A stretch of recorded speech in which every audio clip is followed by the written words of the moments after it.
আচ্ছা, আমাদের নবী কি কখনো আমাদেরকে লানত দিয়েছেন, বদদোয়া করেছেন? চলুন শুনে আসি। একদিন আমাদের প্রিয় নবী সাল্লাল্লাহু আলাইহি সাল্লাম তায়েফে গেলেন ইসলামের দাওয়াত নিয়ে, দ্বীনের দাওয়াত নিয়ে। তায়েফবাসী আমাদের রাসূল করিম সাল্লাল্লাহু আলাইহি সাল্লামকে একসেপ্ট তো করলোই না, বরং তাকে ভীষণভাবে আক্রান্ত করলো। এক পর্যায়ে রাসূল করিম সাল্লাল্লাহু আলাইহি সাল্লামের পেছনে কিছু দুষ্ট ছেলের দলকে লিলিয়ে দেওয়া হলো। তারা রাসূল করিম সাল্লাল্লাহু আলাইহি সাল্লামকে পাথর নিক্ষেপ করতে লাগলো। ফলশ্রুতিতে রাসূল করিম সাল্লাল্লাহু আলাইহি সাল্লামের শরীর থেকে রক্ত ফিনকি দিয়ে বের হতে লাগলো। রাসূল করিম সাল্লাল্লাহু আলাইহি সাল্লাম সে রক্ত বারবার মুছে নিচ্ছিলেন, যাতে করে সে রক্ত মাটিতে না পড়ে, এই মাটি এই জাতিকে যেন ধ্বংস না করে ফেলে।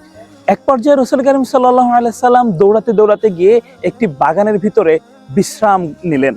তখন জিবরিল আমিন আসলেন এবং বললেন, ইয়া রাসূলুল্লাহ, আপনি শুধু আমাকে একটা বার পারমিশন দেন, এই তায়েফবাসীকে আমি পাহাড় চাপা দিয়ে মেরে ফেলবো।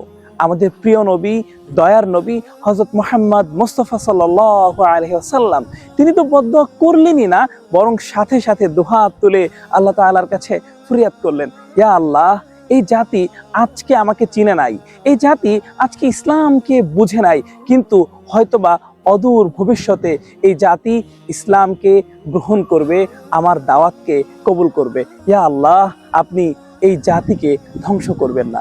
এমনই ছিল আমাদের প্রিয় নবী হযরত মুহাম্মদ সাল্লাল্লাহু আলাইহি ওয়াসাল্লাম। রাসূল করিম সাল্লাল্লাহু আলাইহি ওয়াসাল্লাম যখন বাগানে বিশ্রাম গ্রহণ করছিলেন, তখন একজন ব্যক্তি রাসূল করিম সাল্লাল্লাহু আলাইহি ওয়াসাল্লামকে সাহায্য করেছিলেন। কমেন্টে জানিয়ে দিন যে সেই ব্যক্তিটির নাম কি।